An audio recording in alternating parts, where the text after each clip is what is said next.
Many of us understand disappointment. It is a part of life and, unfortunately, something we all have to face from time to time. It can be devastating, crippling, and painful.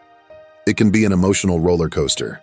It can feel like the world is crashing down and putting all its weight on our shoulders.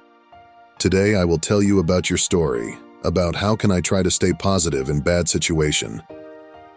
Years ago, I had a situation that, at the time, felt horrible. I was working at a company and my immediate boss left the organization. At first, I felt disappointed. I enjoyed working with him on our team, but I kept an optimistic mindset. I knew the team and the projects better than anyone in the organization. I had shown progressive leadership for a few years. I had moved into roles with more responsibility. I thought I had a shot at that job when it posted. It would mean a chance to prove my leadership skills and gain even more experience. But they told me that they weren't going to replace that role. They would divide his responsibilities among various team members. Their goal was to save money on the expensive role. While this was disappointing, I still felt it could end up being a good situation for me. But then came the announcement that they were giving us a newer product that had struggled to get going. Everyone inside the organization knew of this project. We all knew of the hundreds of thousands of dollars spent with no return. It had already been relaunched several times with several different project managers. The project manager role for this product was a revolving door. Whoever was in that role would be gone within 3 months. Initially, we were unsure who would have to work on that project. After a few weeks of back and forth, it was decided that I would have to be the one to take on the project. It was pitched to me as, if anyone could fix it, Scott can. But I knew the truth. The truth was they wanted to give it to someone so they would not be connected to the failed product. Publicly, everyone agreed the product could be a success, but nobody believed that. The board was getting anxious about this project and the wasted money. They still felt the idea behind it was good. They wanted me to continue to pursue their idea and keep going with the foundation in place. This was devastating. Other staff members would come up to me and tilt their head to the side as they said, "I'm so sorry, Scott, this is awful. If I hear of anyone that is hiring, I will pass along your information." It was almost as if I had already been fired. As I began to dissect the project, I started to realize that there was opportunity there.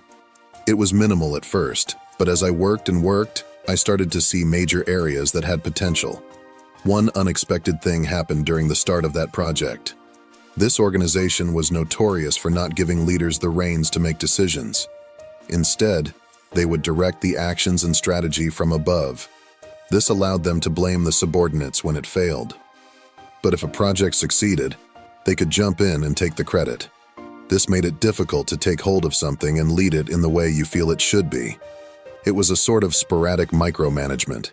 It usually did enough to derail any momentum built up to that point. But because this project was shaping up to be a huge failure, everyone scurried away from it. The leaders who were in charge of the project made sure to pass any failures on the new team leading it, aka me.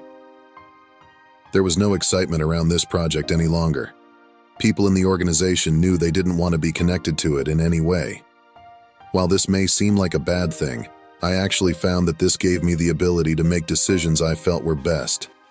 I didn't have a group of senior leaders interjecting their thoughts and directives.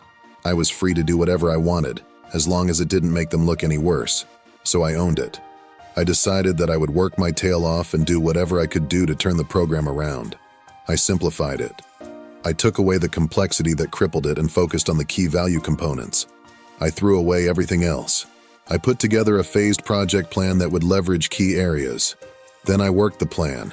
I met with stakeholders that I needed to meet with and put together plans to take the program where it needed to go. I did everything I could to avoid being a disaster. To skip over months and months of hard work, I ultimately turned the program around. I found ways to leverage its value to bring revenue into the organization. I put together monetization strategies and ways to continue to grow the program. I figured out a way to make it work and worked hard enough to actually get it there. Once I started to get the program turned around, I noticed something interesting. I started to get recognition from inside and outside the organization for my work on it. Leaders from other companies would ask me how I did it, and what went into the decisions I made. An outside company noticed me, and after talking to them about this project, they offered me a job. They had a similar problem and saw my experience as something that could help them. I also found out that my name was being thrown around to replace a high-level executive. I ended up not pursuing this role since I had accepted the job offer from the outside company. But it showed me how much benefit appeared when turning around a failing program. It was from this experience that I started to realize that there isn't good and bad as we usually judge it. The reality is that both exist together all the time. It is up to us to decide how we respond to situations, good or bad, that will have the biggest impact on our future.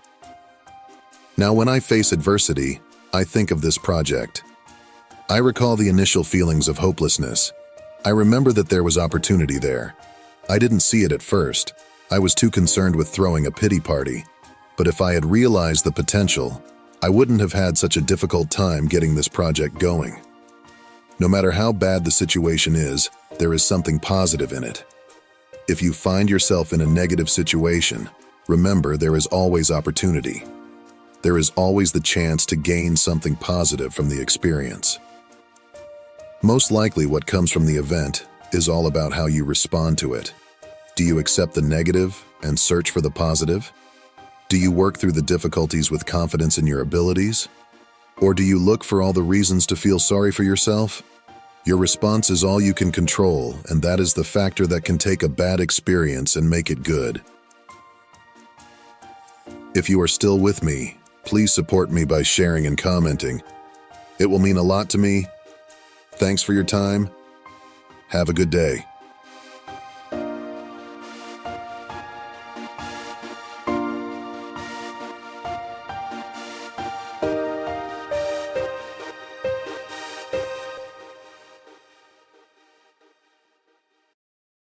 Please like and subscribe to the Best Quotes channel to not miss any videos and join a meaningful and inspiring journey.